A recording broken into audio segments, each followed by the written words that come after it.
Welcome to the Filmistines, the podcast where we discuss all things movies. Join us as we dive deep into the latest releases, revisit classic films, and explore the art of cinema. Whether you're a film fanatic or just love a good flick, we've got you covered. From Hollywood blockbusters to indie gems, we'll be breaking down the storytelling, cinematography, and everything in between. So grab some popcorn, sit back, and get ready for some cinematic magic. If you like what you hear, please consider subscribing to our Patreon at patreon.com/filmistines. We offer tiers at the $1, $5, and $20 level, where the $20 tier grants the ability to request films for future episodes. How fun is that?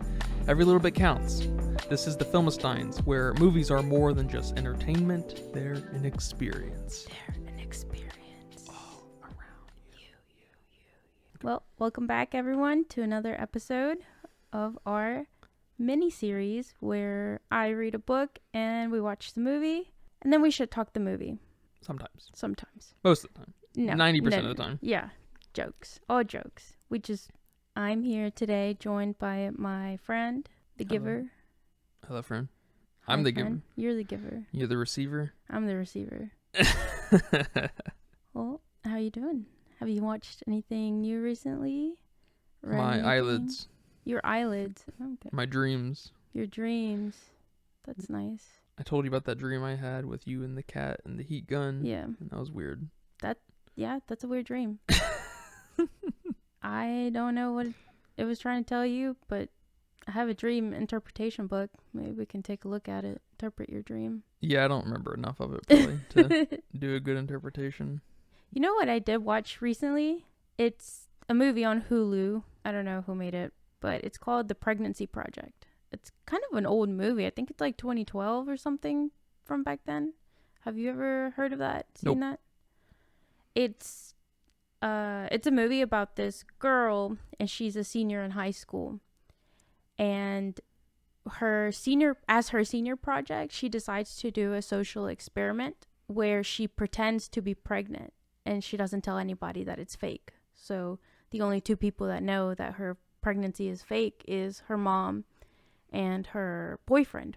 And then she's just trying to first she starts off as kind of like a statistical how people feel about teenage pregnancy, pregnant girls in high school, and then it kind of transformed into a project about stereotypes. And I mean, it's crazy, like all these teachers that respected her, because she's like this really smart girl. She's a straight A student. She's going places. And her teachers all of a sudden start just, talking shit, saying she's going nowhere. She's also of Hispanic descent. So they're like, she's ending up like everyone in her family. I'm surprised she even wants to go to college. Her life is ruined. Her life is over. And, all her friends are also shit talking her, and even her family is just mad at her, like, you're so smart, why did you make this dumb decision? And she's just trying to say, my life's not over just because I'm having a kid this young. It's just going to be really hard. So I mean, it's an okay movie. It's got definitely an interesting plot. I think it's based off a true story. Some kid actually did this in her high school for her senior project, and she went on and I think wrote books and did some really cool stuff. So it's a good movie. That's super cool. Yeah, she just probably earned her an easy path into some great schools. Yeah, pulling that kind of stunt. Yeah, ironically, because her teachers are like, nah, you're fucking your life up. Yeah. In fact, your life is over. To them, that's what they were saying. Yeah. So it's funny. I'd recommend it. It's a good watch. Oh, okay. Just something fun. That's cool. Especially if that actually happened. That's super cool. Yep. Yeah, I have not been watching anything that we haven't covered or will not cover. Okay. Today, we are talking about The Giver. The Giver? The Giver. Did we watch that? Yes. So the book was published in 1993 by Lois Lowry. Okay. Pretty recent for Yeah. For canonical reads. I know this is a pretty popular read in elementary, middle, high school, whatever. Yeah. The movie was released in 2014. Okay.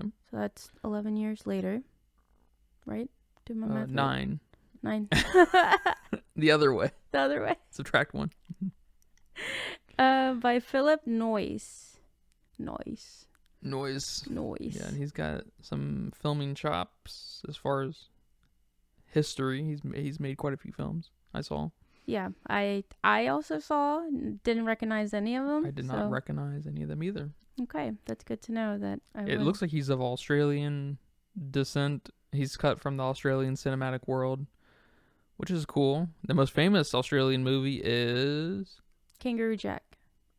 That's probably up there. I don't know if that's like Australian made. I wonder where that was filmed actually. That's a funny call. Funny shout out. I was going to say Mad Max, of course. Oh. But good try. My money's still on Kangaroo Jack. Yeah, I want to know where that's filmed. That's a good point. That's funny. So Lois Lowry was born in 1937. Okay, she's still alive? She's still alive. Nice. Yes. And she was pretty old when she wrote this book. Yeah. She was, okay, she was in her 40s. Not too old, but on the older side. That's when she started writing books in her 40s. And she wrote this one when she was 50-something. So, I don't know. Is it her most famous book? The Giver, and also Number the Stars. Okay. Which is one of my favorite childhood books. Is it for children? Like smaller, young people? I think Number the Stars is a little bit for younger people than The Giver. It's about the Holocaust, and it's from the point of view of this girl, and she's non-Jewish, but her neighbor and her friends are Jewish? Her best friend, are Jewish. Is it semi... biographical? Because did she experience that? No. Okay. She didn't experience that, but she was just inspired by it. And her dad was like an army dude, so she traveled a lot, especially in out of the States. So she was just kind of inspired by that. But I've always loved that book, and I didn't realize, I didn't put 2 and 2 together that they were written by the same author. So it's pretty interesting. I read The Giver. I want to say I was like in 7th grade. It wasn't assigned or anything. It was just a book I picked up and read. But apparently it was very controversial when it came out. That's good. Controversial books are few and far between. We don't have enough of them because most writers aren't worth their weight and shit. A lot of parents were trying to get it banned from school. Why? Okay. Yeah, it became a book that was so worth studying, especially in grade school, that a lot of parents were trying to ban it just because of some of the topics that it talked about, like violence, a bit of sexual content. I don't really know where the sexual content comes in this book besides giving birth, which isn't sexual. I mean, I guess, they do have something called the stirrings, which is kind of imply that it's, feeling kind of horny. They never say that though. Do you think it has anything to do with its roots living in kind of an objectivism Ayn Rand world? Well, they also talk about, they don't talk about it. They also imply, well, it's not an implication. It actually happens. How do you say that? Euthanasia and infanticide. Well, what is that? Infanticide. Is that how you say that? That is when you kill a baby. Oh. Suicide. Oh, infant. Like infanticide. Okay. Yeah. That's pretty much it. Why they were trying to remove it from the classrooms. They didn't like that it was implicating that babies were being murdered. And, Jonas does get some memories about war and hunger. Yeah. I guess that's where the violence come in. I don't know. I have a hard time seeing this as something you would want to get banned. Yeah, I guess this was at the dawn of the super coddle era. So anything, I feel anything could go. I could believe anything wanting to be banned by some of these parents these days. So I'm not that surprised because this gets into very real, topics. This makes I mean, the book at least makes you. I can imagine. I didn't read it, but I can premise wise. I can see how that makes people actually think for the first time in their lives. Mm-hmm. And parents and society, corporations, they don't want you to think like this, and so I can see it being controversial on that level. Same thing. That's why I kind of feel like there was a very big Ayn Rand core here, where this feels like a dramatized version of Anthem in some way. Yeah, pretty much. Anthem's a little more bare bones because it's more of a philosophical doctrine than this is, but this is very much just as much a philosophical doctrine, I would say. You think we're still there? Do you think parents are still trying to ban books from school, from schools? No, because I don't think enough people read now. I think that coddling and people trying to ban books came from a once removed kind of generation from people who were super vicious readers, and because that was like, you know, one of the main hobbies and ways to entertain at one point, right? Yep. And it, you know, and there was like a, you know, real boom in just the book business in the early 1900s and stuff, and so there's just a real big fad kind of happening right there. And so and at the same time, we were having some of the greatest minds to ever hit the planet start writing and publish books, and the world was globalizing, and we were seeing, you know, how 1940s Japanese, most, you know, anti kind of imperialist, anti-Nazi, even though they were experienced Nazistic tendencies because they were being forced into the modern world and they didn't know how to respond. And we were also seeing at the same time the Soviets find their own and Nazism just fall apart. And it became kind of a weird, I think, in the written world, I think it became kind of irresistible for people. And then that proliferated for the next generation and a half, or 2 generations even, next, you know, 35, 40 years kind of thing. And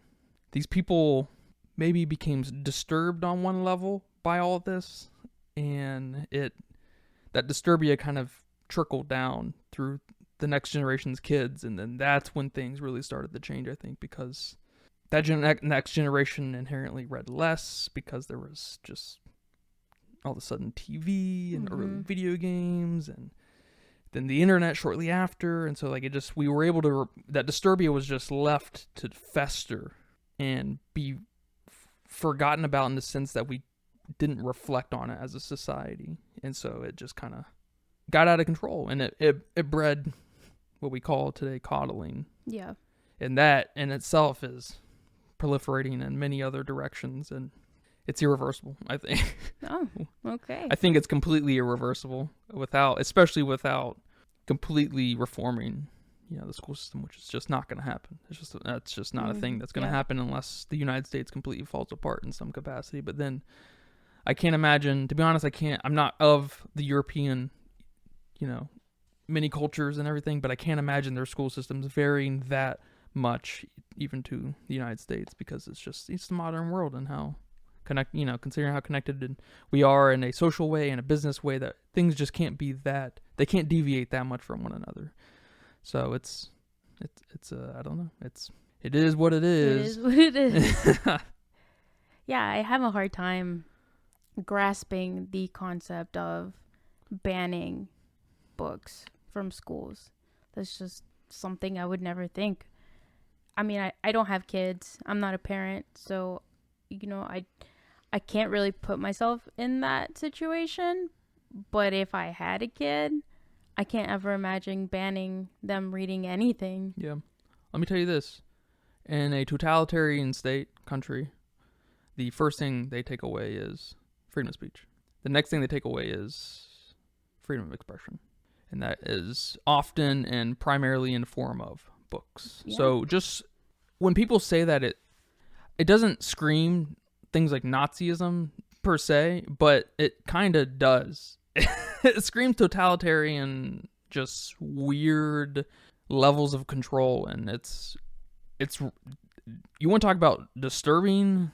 People protesting books is hella disturbing. Yes. You should be, those people, especially in like the United States or, other free countries that imply some kind of freedom of expression and freedom of speech.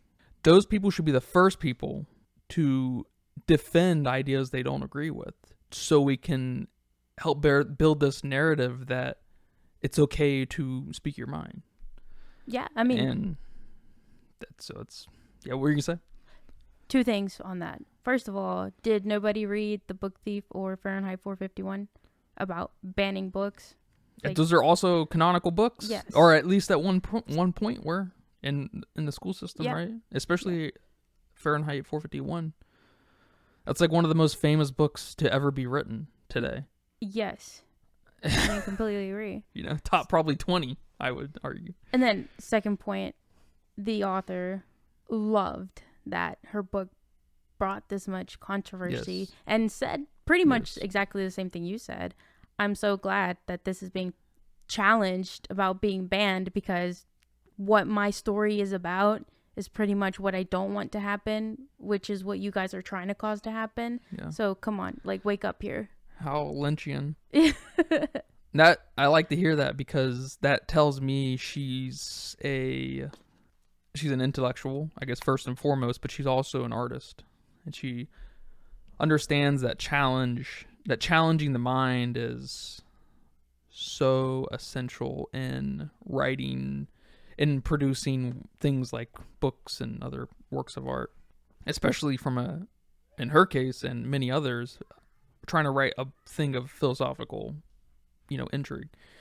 It's infinitely upsetting to hear that people challenge like her books and other people's books and whatever, even video games and music even, right, in the ways they do. But it's also beautiful, I guess, that it does, because it proves some kind of primitive necessity for art in general. Yeah. Please continue. Yeah, I mean, this book was challenged, from what I could read, it was challenged a lot in a lot of schools throughout the whole U.S., upwards to like 11,000 recorded, from big to small cases of this book just trying to get banned, it's just crazy. When was it introduced in the school system? Was it kind of immediate? Yeah, like the next year. That's fucking sick. 1995. That's sick. That's when people Congratulations, started. Lois Lowry, dude. That's awesome. I love to hear that. And one more thing, I guess. Did you ever have anybody in school, especially elementary school, that wasn't allowed to stay in the room when the teacher read certain things? When I was in 5th grade, I remember our teacher was reading the Chronicles of Narnia out loud to the class. It was just our reading time to listen to her read out loud. Sometimes she would read, sometimes she'd play the audio version, and we would all have a copy of the book and just follow along. And there was this one girl in the class, and she was not allowed to sit in while the teacher read the book. She had to go to Miss someone's classroom every day during our reading time. And as a kid, I just remember thinking that was crazy. Why? Because of some Christian shit. Yeah. Well, I mean, isn't Chronicles of Narnia like a notorious? Isn't it notoriously symbolic to like embellish Christianity? Yeah. Isn't it like that? I mean, did the parents even read the book? That's the next question here, because I think the issue there was the magic that they talked about in the magic. What about these so-called miracles Jesus likes to pull out of his ass? That's kind of funny, because that was a big thing between Tolkien and C.K. Lewis. Is that his name? Yeah, I think so. The Narnia guy. And they were best friends. I don't know if you knew that. Yeah. I think you told me, actually. Yeah, they were good friends. They used to write together in competitive ways and try to finish certain things. And then, of course, I don't know if their competition revolved around being famous. I don't know if that happened in the 50s. Celebrityism wasn't like it is today. Right. You couldn't monetize being famous. I guess that was just getting going, at least in the 50s and 40s. But I think they revolve around similar points of symbolism around like World War II, from different angles, and ones like that more. I can't really speak too much other than I can't say much about it at all other than C.K. Lewis supposedly revolving around a little bit more of a Christian slant. Yeah. That's what I've always heard. So yeah, that's especially weird if you're not allowed to read or listen in on the Chronicles of Narnia, and it was specifically kind of made for that audience. Yeah. I mean, like I said, that just probably speaks on so many levels on the parents. Maybe they just read a synopsis and saw the word magic, or, you know, Aslan came back to life and they were like, what is this? Witchcraft stuff? I don't know. That's your story, bro. Duh. And, you know, same with the kids that weren't allowed to read Harry Potter. That's such a big thing. Like, that was such a big thing growing up here in the South. A lot of kids didn't read Harry Potter because of the magic, and I don't know what else. I mean, really, it's just the magic that they have a problem with. But it's funny you say miracles, because, come on. Yeah, and the Harry Potter thing was backed by some kind of, not the whole premise of it, but, you know, Voldemort is sort of a Nazi. You know, he's a, what do they call, whatever it is, that in itself was kind of backed by Hitler's Christian, you know, upbringing, right? Isn't that his whole thing? Yeah. Or part of it? That they are like the chosen people? I mean, Voldemort's kind of, you know, acting as a Hitler figure. Wouldn't you think that would be kind of, you should be, you know, the Christians should be on Voldemort's side on some level, right? Or at least the Nazi Christian folks, right? I don't know if there's very many of those anymore. Or, I don't know, or ever. I don't know. Any what? Nazi sympathizers? Oh, Nazi sympathizer. Yeah, I don't know. I wouldn't be surprised. Aryan. Aryan, okay. That's the word. The Aryan race. The Aryan race, yeah. Not Arabian. That's close, though. Yeah, those are people of Arabia. Yeah. Like Aladdin. Arabian Nights. And the same thing's happening with the... So The Giver. It's a book about an 11-year-old named Jonas. And he lives in a society that experiences something called sameness, which it's just, you know, this dystopian society kind of trying to pass off as utopian. You know, everyone's okay. Nobody experiences anything different. There's no individuality. There's no hunger. There's no pain. There's even no color. What? So it's a little bit of a sci-fi book, if I'm... Of course, yeah. You know, if I'm allowed to say that. Because you don't have a lot of your sci-fi tropes here, but I think this is definitely in the sci-fi realm. Yeah, I think dystopian inherently kind of leans into that. Mm-hmm. Are there any utopian books? Or, like, has that ever been... I feel like this is going to be really boring to read, but... Because they kind of inherently fall into dystopian when you have any kind of...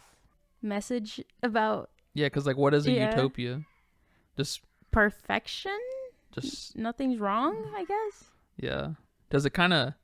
Is it just this fleeting thing that's indescribable, almost like altruism, where it's just not really a thing that actually happens?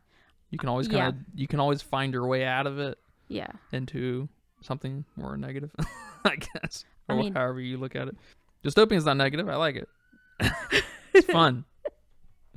We live in a dystopian world. Just get on the internet. So does that surprise you that Jonas is supposed to be 11 years old? You know, when watching the film. Oh, yeah. I mean, he's probably, 17, yeah. 18? 16, youngest 16, probably up to 17. Yeah, that surprises me because the whole premise, the whole intro is about him getting his job. And so it feels like 11's a little young for that. Yeah. But is that the same? Yeah. They go to work at 11? Yeah, you're 11. Well, you're 11 years old, and then you enter the ceremony of the 12. So, and the ceremony of the 12 is important because now you are an adult. You get your role, you know, your job that you're going to be doing for the rest of your life. And the book starts off with Jonas being really nervous about what his role is going to be. And just kind of having 11-year-old boy thoughts about it.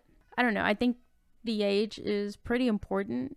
Sure. It sounds like that revolves around the biological timeline to start reproducing. Yeah. And so that feels completely intentional, and puberty's happening, and yeah, for girls, their period and stuff. And yeah, and especially them wanting to control childbirth, because they do control that too.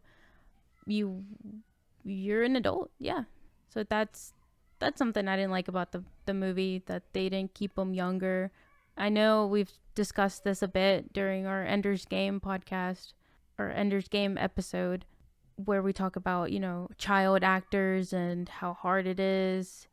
So maybe there was a little bit something going on there, but at least get somebody that's okay, maybe a little bit older, but still looks younger. Yeah, exactly. Or keep them young. I mean, you even go as far as to give them a love interest, and Jonas doesn't have a love interest. Yep.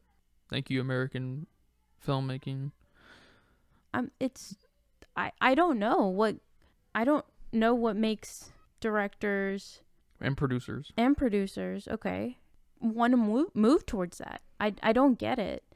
That's not what this book is about at all, and it's a big thing in the movie. I mean, the movie just completely, it's just all wrong. He has this love interest, he has this, these feelings towards Fiona, and then she has them back towards him, and there's kissing and touching, which is a big deal in this community that you don't do. I mean, it's just, I don't know, it's just taken too far. I don't know what I'm trying to say. That it's not in the book, first of all, and putting it in the movie doesn't make it any better. Yeah, I don't know it's this weird desire to vanillify and romanticize just everything, to gentrify in like a film level, in a film sense, to just totally make it indistinguishable from what this is like, like a movie that you might think of. I'm not going to give you an example. I can't think of one off the top of my head right now, but you have this group of movies and there's just like no high points or low points. There's just it's just a vanilla-ness that they add into this. And I don't know what that is about producers wanting to, I know what it is. These producers are not storytellers, and they're damn sure not philosophers. There's not one fucking producer out there that's a philosopher, so there's disconnection there. And then not to mention, was Lois even involved? I don't think so, from what I could read. Massive fucking mistake, if you can avoid it, right? If she's, if the other person's alive. And not that she's gonna have, or they're gonna have, a crazy influence on the filmmaking part of it, because she's probably not a filmmaker. So it is different. But this book, the premise seems like it was perfect for film. It seemed like an Akira Kurosawa type, or a Stanley Kubrick type premise to really get something really cool across. Whether they treat it the same way as they do in the book or not, like they could maybe take a Clockwork Orange route and have some interesting divergences, especially in the end or something, where they're kind of more companion pieces, and how two ways to look at the same coin, the two different sides. But I would guess this director is probably just a pawn for the producers, because he's got some, filmmaking chops, right? He knows how to organize people. He knows how to command people into doing something, right? And then the producers are really calling the shots in this, because it's so vanilla, just screams. Yeah. We're just trying to cash in on the giver name, basically. I'm surprised aesthetically. I'm surprised the black and whiteness was like somewhat effective, but that's also kind of low-hanging fruit, because it's so easy to do that in a cinematic environment, Mm-hmm. So I can hardly even appreciate that, because it's just so obvious, right? And then I guess the next coolest thing would probably be is like the houses, because there was a lot of, I don't know how much CG was going on in there, but the cookie cutter kind of futuristic looking square houses and stuff were cool. Yeah, that's something I liked about the film too. How this, I guess, world in The Giver was developed. Some of that cookie cutter houses, and it was really a big point in the book that everything was very flat.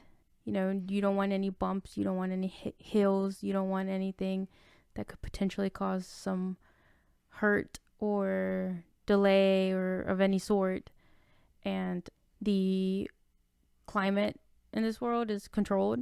There's no real sunshine anymore, nothing. So I get that feeling in the film. So they got one thing right. Yeah, I would agree. They did a pretty good job of, especially when they would pan around the city, it looked pretty good, and it looked pleasing and sensible, and it's just until everybody started talking and working together, you know. But there were some fun design decisions made here. So in the book, Jonas struggled a lot with receiving these memories from the giver. Some of the first memories he received, he tried to keep them fun and light, like experiencing snow or experiencing some color. Then he kind of started getting a little bit rougher on experiencing one of the memories he received was getting sunburned, which was pretty cool. You know, we've all gotten sunburned, so we know that feeling. And it's not the worst pain in the world, but it fucking hurts, you know, to get sunburned. So I just thought it was something cool to be giving someone that memory of. And he's also given hunger, what it feels like to be hungry. And he's kind of fighting with himself on, okay, why would we not want to experience snow? Why would we not want to experience these joyous, wonderful things? And then when he gets his bad memories, he's like, okay, now I kind of understand why we want to live in this kind of society. And he's, you know, coming to terms with, okay, I can see it, which I didn't get any of that from the movie Jonas. No, he just ran away from. Was that when he saw the war scene, the war memory? He ran away. He's like, I can't take this. Yeah, I mean, that was it in the movie. Yeah, we don't get any of these other memories. There was no internal struggle for Jonas. He was fucking all in on, like, we need to share this shit. This is some good stuff. You know, it was like a drug to him. He was immediately addicted, with the exception of that one memory of what the human condition is capable of. Mm-hmm. Yeah. Why didn't we give him more conflict? Why not? I don't know. They could have approached this movie strictly from the angle of that internal conflict, and we could have had this really ethereal, fun, not fun, I guess, but interesting cinematic experience where it's just a character study of going from feeling nothing to not understanding the human condition, but experiencing it for the very first time. You know, because that's what was stripped out of their existence, basically, is, from my perspective, how I interpret this, or how I see it, I should say from my perspective, not so much of an interpretation, because it's kind of interpreted really one way, because they literally are taking away, you know, what once was what all humans were all about, you know, killing each other, experiencing each other, love, art, right, being jealous of each other, but going from nothing to just a rush of it over the course of, I don't know how long he's a receiver. He's a receiver for, I think, 10 months. 10 months. And then he's the giver? From the start? Oh, no. Okay, so he's the receiver for a while, until he has all of the giver's memories. Because I don't know if this point was made in the film, but once the giver gives him all the memories, the giver doesn't have them anymore. Oh. Jonas now has them. So that is the point of a receiver. That is his job. His job is to store the memories so no one else can be harmed by them. Which is the point of Rosemary. She's crucial. She's key. And so she gets away with some memories that are, like, lost? Yes. So well, that's completely lost on the fucking movie. I know.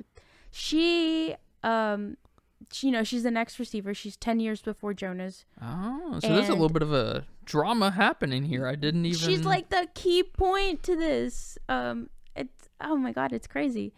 So she's working with the giver for, I think, 2 weeks. And he manages to give her a few memories for 2 weeks. And she couldn't take it. She couldn't take it anymore. So she asked to be released. And which is basically asked to be killed. And when she was killed, these memories escaped. So now no one has, or instead of a receiver keeping those memories, now the whole community has them. Now everyone experiences these memories. So it was awful. It was awful for the community to have these, just only 2 weeks worth of memories just come out into the open like that. And that's why and also I don't know if this is in the movie, Jonas has a set of rules if he wants to be the next receiver. And one of them is he cannot ask to be released. That used to not be a rule, but then Rosemary asked, and now it is a rule. So once these memories are lost, everyone starts experiencing them all together at the same time, which is crazy. No wonder they're so strict on keeping an eye on the receiver and Jonas, and they're not supposed to go out and do stuff in the world. And one of Jonas's rule that he can follow is he can lie to keep those memories safe, to keep the community safe. And that's one of the rules, that the community cannot lie. You cannot lie to each other. But Jonas gets that exception. Why would you completely eliminate that from the movie? I mean, is that just a hard concept to get in a visual? It's not any harder than any other great concept on screen, but it requires some thought. It requires a lot of thought to get that across. It might require a certain amount of time too that they don't want to spend money on. But it requires producers to be storytellers or B hire storytellers, and they obviously didn't even try to hire anyone of worth here as far as getting a story across. They did in fact make a movie, that's true, and it made money. Made quite a bit of money. Oh my gosh. Made about 3 times its budget, which is, as we know, very good. That's unfortunate. That sounds like a great movie. Yeah. And I didn't realize there was going to be a dramatic element to this. It's not just this philosophical thing about the human condition all of a sudden. There's good drama here. Perfect for a movie. I could see this movie being a little long. I feel like this movie would probably have to be about 2 hours and 20 minutes. Not that that's a problem at all, because we would have had to really develop that dramatic piece and then have to deliver on the human condition of everybody kind of re-experiencing. I can see the very end, and we get a little bit of that when they're trying to euthanize the girl. What's her name? Oh, Fiona. His little girlfriend, Fiona. His girlfriend. Well, he's headed out towards the outer bounds, where I guess if he crosses that point, everyone gets their memories back, right? And we start to see everyone's eyes become glassy and look out and start to just experience whatever comes to their mind first, I guess. I don't know if there's any sequence to it, but it would have been good if we had better actors or whatever, or better shots. I'm not sure. We would have to just case by case basis on actor and angle and everything, but we have these zoom ins of just people just fucking basically dying on the inside because they're just overwhelmed by sensation, and their eyes maybe just dilate and they just turn super glassy, maybe not cry. Close zoom in, I can see some kind of real slow long zoom in on maybe his dad. Was his dad euthanizing children? Yes. Fiona? Is that who that was? No, that doesn't happen in the book. Well, in the movie, was that his dad? Yeah, that was his dad. But just maybe his dad specifically, or maybe we build up a character that is, maybe it's his mom. She's kind of very all in on the dystopian world, and so maybe it's her. We'd have to build her up a little bit too to make it effective, but we build her up, and then the memories are released, and then we get that long zoom in, kind of Mia Goth style, except actually zooming in with Pearl. Mm-hmm. How it was just that long 5, 6, 7, 8 minute take that was just fucking amazing. except not creepy, you know, and just make it kind of really Lynchian / Stanley Kubrick-ish, where it's just this. They can do it. They can do so many things on screen, right? They make it feel they finally, that payoff is building up, or that setup is building up, right? And that payoff is, and we know what it is, even though it's just eyeballs on screen of them experiencing everything all at fucking once, you know? Yeah. That'd been cool. I mean, even, you know, if you can't do that, if you can't manage that, give me some panic attacks. That would have been funny. Give me some, like, if some people jumping off bridges. Yes, if they went down that route, that would have been kind of cool.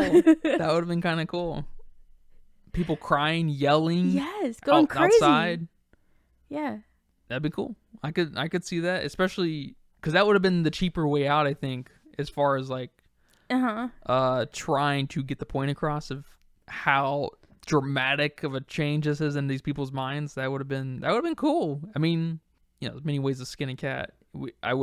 It's hard to say if that would be better until we see it, but yeah, I mean, literally anything. But when we get a little bit of it at the end there, that end's probably the best part.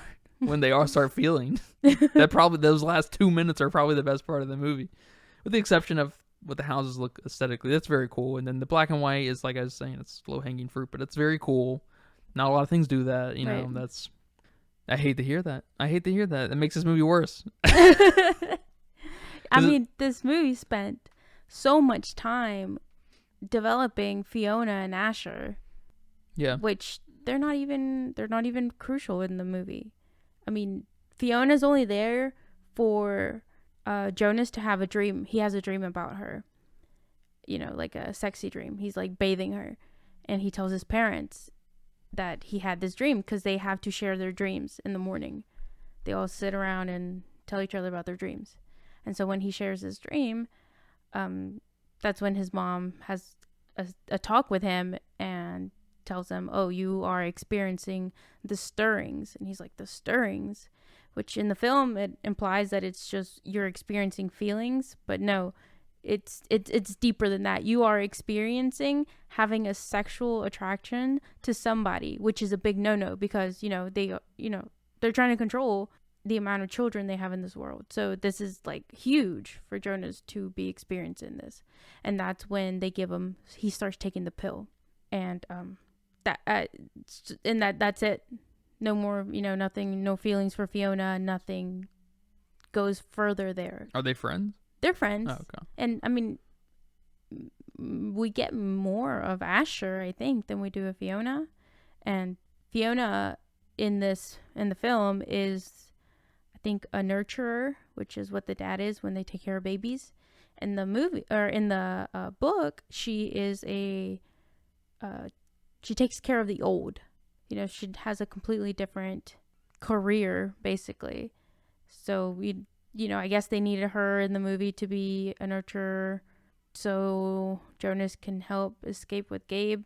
Yep, absolutely. Yep. So I guess I see the point there. There's probably no big heist in the book, was there? No. Yeah, no. They had to... I'll get to that. But Asher, he's a fucking pilot in the film. In the book, he is I don't know what they call it, but he just, the recreation master, whatever. He is in charge of games and recreation time for the kids. And that is it. There's no fight with Jonas, no nothing. I mean, this world is that. Nobody is experiencing anything that Jonas is experiencing, like the film is trying to. Yeah. It's only Jonas and the giver, I guess. Yeah. Which should have made the film a little easier to make because it's not very ambitious. It's not as ambitious as your even most generic movies because we're dealing mostly with just two characters. Mm-hmm. And so that helps slim down the interesting dialogues, as far as like between characters, because we only have the two characters. So it should be sort of easy to build up these personalities and what they are to each other. But that's kind of funny with Asher, is his name? Asher, yeah. Ian. Ian from Shameless. His whole point is to help let Jonas go at the end. That's why they built that up. So both of those characters were not neutered, but they were completely made anew just to help Jonas succeed on his adventures. Which is not what the book is trying to tell us. Jonas is doing this by himself. And in the book, the giver and Jonas have a plan, because I think the last memory Jonas receives, I might be wrong on this, is when the kids are a set of twins are measured, and the twin that weighs less is killed. No, wait, hold on. It's not a memory. It's just what his dad is doing. Oh, okay. And he's talking to the giver about it, and the giver basically tells him, like, this is what happened. You know, one of them died because we can't have twins in this society for some reason. Which, you know, you would think you would want everybody to look the same, so why not have twins? But okay, no. Just and he's just so upset by this, so distraught by this, and he's just kind of bummed. So he tells the giver, like, hey, let's do something about this. What are we doing? And they're coming up with a plan, and then they're gonna go over their plan. But that night when Jonas does come home, Gabe is at the house with them, and the dad's like, okay, sorry, but Gabe's getting released tomorrow because he can't sleep through the night. And that's just crazy. This little baby is getting killed because he cannot sleep through the night. That's kind of cool. So does that happen in the book? Yeah. That's cool. That's what I'm saying. Like, in the book, Jonas is home after his plan with the receiver. Because I think in the film, they don't make a plan. He's just home, and then he gets this news about Gabe, and he tries to go steal him. Yeah.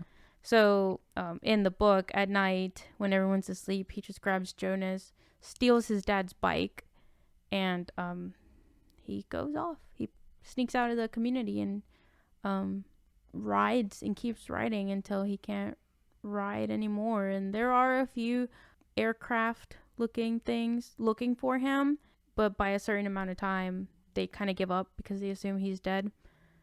And then he just keeps riding his bike and just in the book he's in so much pain from pedaling, and they're experiencing sunlight, real sunlight, so he's getting sunburns. And then there's these sections where it's like really cold, so they're experiencing snow and coldness and hunger. And one of the ways that Jonas helps Gabe through this is by giving him memories, which I think we do get a little bit of that in the film. So when it's really, really cold, Jonas gives him the memory of warmth to help Gabe become warmth, and he actually does get warmth. So I don't know, I thought that was pretty cool. And we don't have any idea of what actually happens in the community. Nothing. We don't know anything. Once Jonas sneaks out and rides, we know absolutely nothing about the community. So that's left for us to interpret, which I do like to interpret that. Yeah.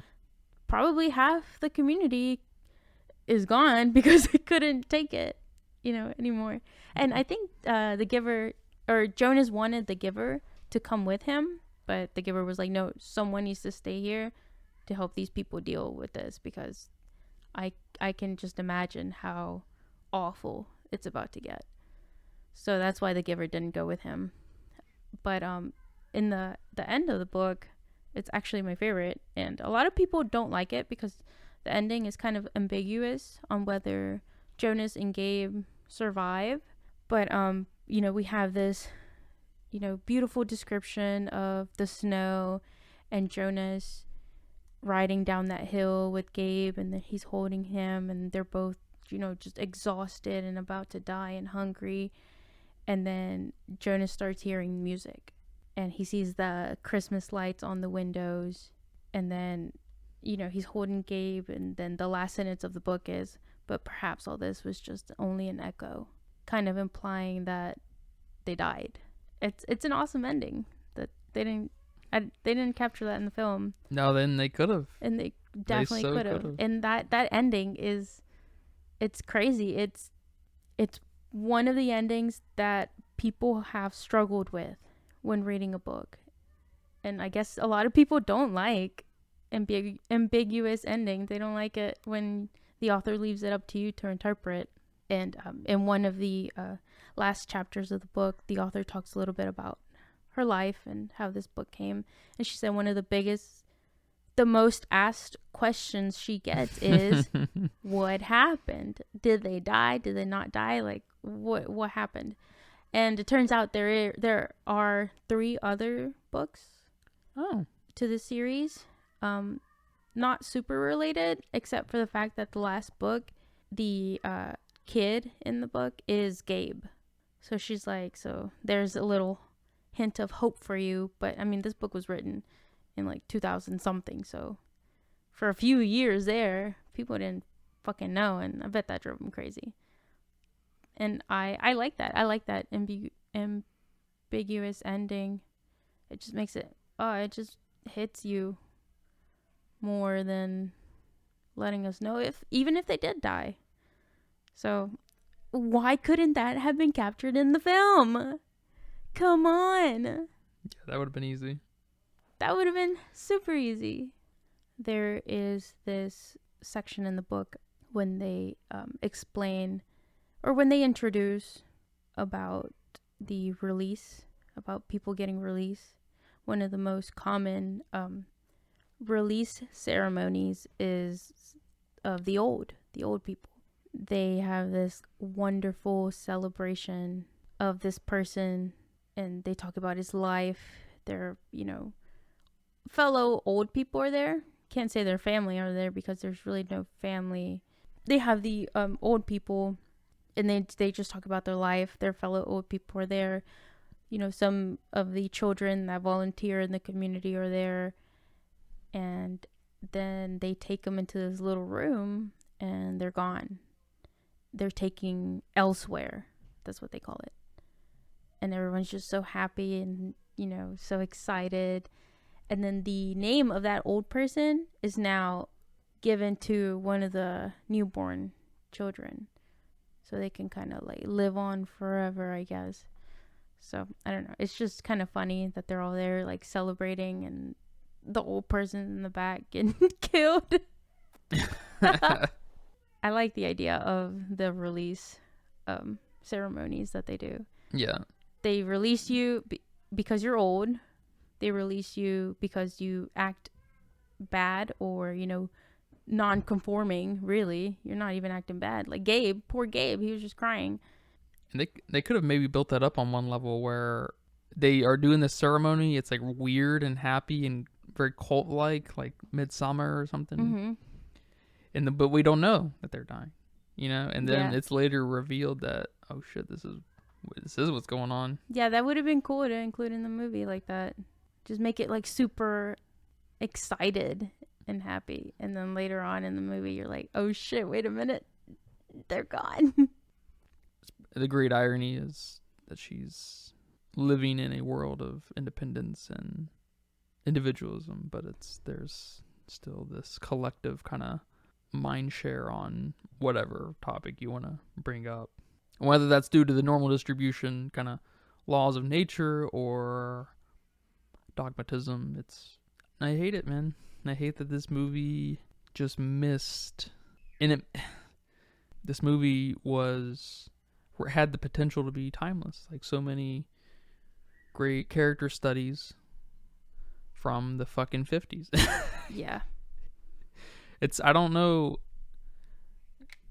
if it's a product of modern landscape of filmmaking or if it's just laziness, it just fell in the wrong hands, but there's this fight that happened. You said it took like 10 years, right, to get this film off the ground? Yeah. Why you let it take, well, you're not letting it, I guess, but you're fighting for 10 years or whatever to make this film happen, and you put it in the hands of Philip Noyce and these other producers. It's just like there was someone on set who was more capable than any of the producers in Philip Noyce. Yeah. Whether he or she was a PA or a grip dude. Yeah, I don't understand why there is not a book, a fan club, group, some council involved in some of these brainstorming sessions. Yeah. Why is there not? Yeah, I don't know. I'd love to be a fly. I mean, I'll probably say it a million times. I'd love to be a fly on the wall during the brainstorm moments, right? When they are talking about figure out what the scene to scene is going to look like and what the general kind of dialogue is going to look like and how they walk away that day, that week, and are like, yeah, good work. Good work. And then someone's like, wait a minute. Taylor Swift wants to be in this movie. Fuck. Well, Do we want to make her Fiona or do we want to make her Rosemary? Or do we want to make her the sister? No, the sister can't be that old. All right, so she's got to be Fiona or Rosemary. I guess Rosemary, but let's just not give her any lines. Let's just make her sing a little bit. Okay. Yeah. All right. She's too expensive to put in Fiona. If we would have gotten her 5 years earlier, she would have been perfect. But she's too expensive now. Yeah. I don't know, man. This is gonna be. I hope we enter an era in filmmaking. I mean, statistically, we have to. Maybe not in our lifetime. We have to enter an era of filmmaking where book adaptations are just super high quality. Just in general, you can imagine a time where filmmaking is maybe so expensive that they are not going to take risks on, I don't know, people who just want the film school. You know what I mean? Like, yeah. maybe the film industry, I don't know, but maybe the film industry is this industry that relies too much on that degree and less on the vision and the know-how and intellect. You know? They're relying too much on just making something happen. They're relying too much on the nepotism. You know, it's... You know, we see this throughout a lot of the films we have watched. It's just, let's see who we can make fall in love with each other. And let's throw in some action sequence that doesn't even make sense. Boom, we got a movie. And I know there's different trends across different countries that make films. And maybe I know this movie's 9 years old now, but I feel like our whole life, we've been in this trend of filmmaking in the United States where they don't let you think for yourself, you know? They try to make things so watered down and thoughtless that you just are there to be maybe, I guess, entertained, to spend your money, whatever. But then you have these amazing, amazing films coming out of Korea and Japan and Germany and France and fucking India. Bollywood movies are showing up fucking Hollywood movies now. That is... I mean, I don't want to sound like a patriot, you know, but that's a fucking problem, okay? All right, American films should be better, you know? Yeah. They're not. And then you've got all the great filmmakers are just not making films. You know, where's David Lynch's last film? It's been like 13 years, all right? Whether you love or hate him, at least he makes interesting stuff. Yeah, that's true. You know? It's very disappointing when you have these great works of art, you know, these great books, and they make it into a movie and it just disappoints. It just misses what the book is about. It's like they did not read the books. Yep. It just feels like that. They read the back of the book. They read the back of the book, or they read a synopsis on the internet. Yeah. Sparks Notes, whatever, and they're like, okay, let's run with this. And then, oh wait, I don't know how to put this very, you know, high level thought. They're in over their head, and then they try to... let me just dumb it down. And it's probably not even a dumbing it down. It's probably bringing it to their level. You know, they're not thinking, oh, I need to dumb this down for audiences. I need to figure out how to make sense of this while still having a tether to the source material. Because you're a fucking idiot. You know, the person writing it. And what's really, at the end of the day, the thing that sucks the most dick is there can't just be any Yahoo making the next The Giver, trying to redo it, make it better. Because who owns the rights to the movie now? Fucking stupid ass Lionsgate, Sony, whoever, right? Yeah. They can't just make a great The Giver film that's made on a shoestring budget. That's many times better than this $25 million piece of shit. You know what I'm saying? Yes, that's so sad. That's so sad. It sucks. We're going to have to wait till it's in the public fucking domain. I can't wait for the people, 100, 150, 200 years from now when they have all this great source material that have been explored somewhat in movies, and they're like, these are really great movie premises that were never done justice, right? And so we're going to now do them justice. And anyone will be able to, because there will be no right in 100 years from now anyone can do the Giver movie. Yeah. I mean, you fuck up movies like Twilight. That's fine. You fuck up movies like the Hunger series, Divergent series, which they're not bad films whatsoever, but you fuck them up. That's fine. But then you have things like The Giver. You can't fuck that one up. You have things like I don't know if you read The Glass Castle, but the film came out pretty recently, I think. And it's also up there on one of my favorite books, one of my favorite memoirs. And you fuck that up. And is that the Brie Larson movie? Yeah, I think that's the Brie Larson movie. Yeah, yep. The movie was okay. Yeah. The book's awesome. Yeah, imagine the movie's probably... That movie's actually, for movies, adapted movies, that's probably... among the better. I mean, sure, there's tons on the landscape of it all. I'm sure there's many, many, many more shitty ones, of course. They're just trying to cash in on the name. But that movie, you'd have to tell me a little bit about the book. But that movie seemed to be pretty well made. Mm-hmm. Yeah. And it may be like the Shining type thing where it just took its own angle. Yeah, there was a little bit of that, and you do have things in books that you can't capture in films. And that's where the creativity needs to come in. How can I can't do exactly what this book says, but how can I make the audience feel exactly what this feeling that I'm trying to feel right now? Yeah. And if you can't, take a very specific angle from the movie and run with it and make it a companion piece. Yeah. Like Jaws. Jaws did it beautifully. Yeah, The Shining too, I think. Yeah, I guess I never read The Shining, so I wouldn't know, but... Yeah, well, from what I can tell, the movie's many times better than the book. Oh, okay. Interesting. Because, it's about...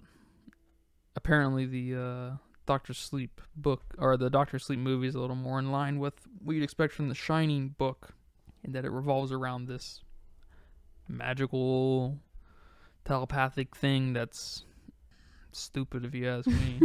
I'd much rather a character study of Jack Nicholson losing his fucking mind on a mountain. You know what I'm saying? Any day of the week. Yeah, I mean, it's another miss. Another miss. I hate it for you because I know you love this book. I love the premise. Any human condition premise speaks to me deeply, and the human condition is 100%. There's some great human condition relevant movies out there that are amazing, but that's definitely best explored in books for sure. I get it. It's hard to get that stuff on. It's easier for one person to develop this really amazing idea over the course of several years than a group of several hundred people trying to all work together and get things together and work under a budget and stuff. There's no budget in a book, right? At least for any book that's worth its weight, right? We're gonna have to start watching some better movies. Yeah. All right, well, thank you for having this conversation with me. You're welcome. Thank you for watching this movie with me. Yeah, no problem. I forgot to say that last time, but that movie was so bad. That's Paint. We did Paint last time.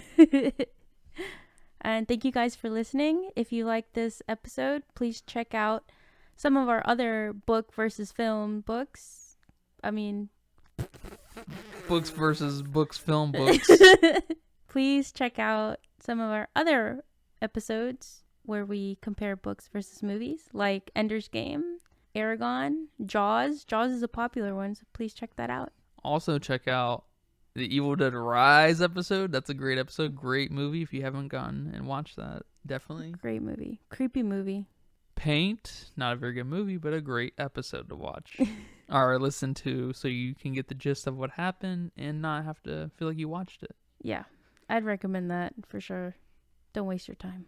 And that's a wrap for today's episode of the Filmistines. Thanks for tuning in and joining us on our cinematic journey. We hope you enjoyed our discussion and gained some new insights and perspectives on the world of movies and books. Don't forget to subscribe to our podcast on your favorite platform, especially Patreon. That's a good place to listen to our podcasts too. And follow us on social media for more film-related content. We love hearing from our listeners, so if you have any feedback, suggestions, or movie recommendations, or book recommendations, please feel free to reach out to us. Until next time, keep watching and keep loving the magic of movies. This is the Filmistines signing off.